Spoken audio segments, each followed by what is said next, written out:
chick, my Queen Vashti, is. And Vashti's no idiot, and she knows what's going on, and she says, no, I'm not gonna come out so I can be pawed on by your drunken eunuchs. I'm sure there were drunken eunuchs. I'm sure. And so she refuses to come out, and that really makes him angry. And he ends up deciding to get rid of his Queen Vashti. And the great line is, every man shall be master in his own house. Seinfeld picks that phrase up a long time later in a very different way. You can look that up on your own. Master of the domain, I believe. Yeah. And so that brings us to King Ahasuerus' need to interview and find another queen, Nicole. That's not my story. No, okay. we were just telling the story. So he picks Esther? Yeah, there's a whole lot of ladies he it's interviews. I've heard it called like a beauty pageant, and Yeah. she's like the winner. To be Miss Persia. What do you believe in, Miss Persia? I believe in world domination. You know, and everybody's excited. Yeah, and no world peace. No, not then. More like she just wants a piece of the world. And so Esther kind of wins. Esther wins. Esther wins. And Mordecai, her uncle, is technically, but he's like a father to her. He, at this point, he foils a plot. He uncovers a plot to kill the king, and he uncovers it, foils it, and it's sort of forgotten, but it comes up later that's important because... Well, we should also mention that Esther and Mordecai are Jews. Yeah, they are the lone Jews in the story in a whole Persian court full of other folks. So then, dum dum dum, there's a bad guy. Hold on.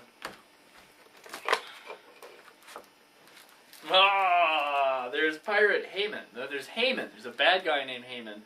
And Haman is angry because Mordecai, this Jewish hero, refuses to bow down and to be nice to him. And so Mordecai gets actually so angry about this that he decides, we need to get rid of not just Mordecai, but all of these people. They don't Haman follow gets our so ways. angry. Haman. Yeah, okay.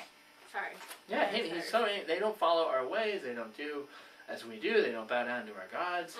And so Haman ends up getting the king to sign on to basically like an edict. An edict to the whole kingdom that says if you don't follow our ways, we're gonna kill you. You know, we're gonna get rid of you. We're gonna get in line or get out of town. And the famous moment then is Mordecai going to Esther in the middle of the night, and he says to her, okay, I know this one. Yeah. Well, he's like, he tries to persuade her, saying you have to stand up for your people. And at first she's like, no, I don't really have that influence over the king. And then he goes back and he's like, no, you have to stand up. And you are going to be the lone voice that he will listen to. And so she is convinced by this and does go to King Ahasuerus. It's better than Deuteronomistic. I don't know, not much.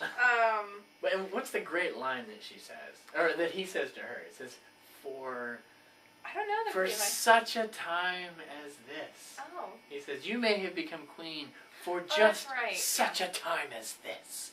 So if you've heard that phrase, we're here for just such a time as this, it comes from Esther. In the sense that Mordecai's like, who knows? This may be why you're a queen in the first place, to make a difference. Yeah. That this is going to be your defining moment of your life. That this is what God has brought you here for, all that kind of good stuff. And so she does, and it's brilliant. It's brilliant. She has a banquet because the king says, "Tell me what you want, anything." She says, "Well, throw me a banquet and invite Haman to it." And so the king does, and then he says, "Well, what do you want?" She says, "Throw me another banquet." And again, I want Haman there. And he does, and before that, though, she goes to the king and says, what would you give to someone who saved your life, who helped you in all of this? And she's letting him know that Mordecai foiled that plot early in the story to kill him. And Ahasuerus is so grateful for this. Well, they get to the next banquet, and he says to Haman, before they get there, what would you give to someone who has been a great retainer of the kingdom and someone I can always trust and rely on? Haman thinks it's him. And he's like, oh, you'd give them gold and Quick bait and switch. yeah, you give them those cars with those wheels with those cool hubcaps that keep spinning once the car is stopped. And that's a different, that's a variant in the text, I think. And the king goes, brilliant! I'll do it all for Mordecai because Mordecai saved my life. And that's when Haman gets really, really angry, and he goes off and he builds a gallows. He builds something to hang Mordecai on, and then the party comes, and the king says, all right, what do you want? Up to half my kingdom, what do you want? And Esther asks for the life of her people. It says that somebody has put up an edict that's going to destroy all of her people, the Jews, and King Ahasuerus says, who's the man? Because they're going down. And she says, he's the man, and I'm pointing now at Haman. Hey, man. Hey, man. And it's very convenient that that Haman set up those gallows, isn't it? Because he gets hung on his own gallows. It's another lovely little literary irony. Little irony there. So that's the story. That's the story of Esther. It's where we get the Feast of Purim. Yeah. Which you might be familiar with, you might not be.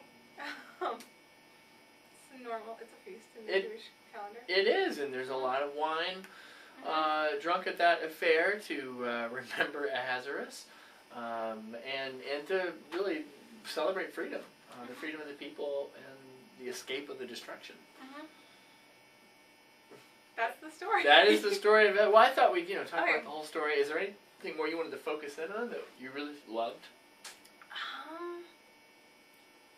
No, you really No, there's really not. I've said it all. I think it'd be really interesting to go back and look at Jewish commentaries on how this was interpreted beforehand. Sure. I'll probably end up doing that. That's sometime. a really great idea. Like you could do medieval. I know. There's lots of Jewish commentaries from the medieval period. The thing that I would want you to hold on to and remember is that this is not the only time, or this theme of the Jews being threatened, like as an entire people.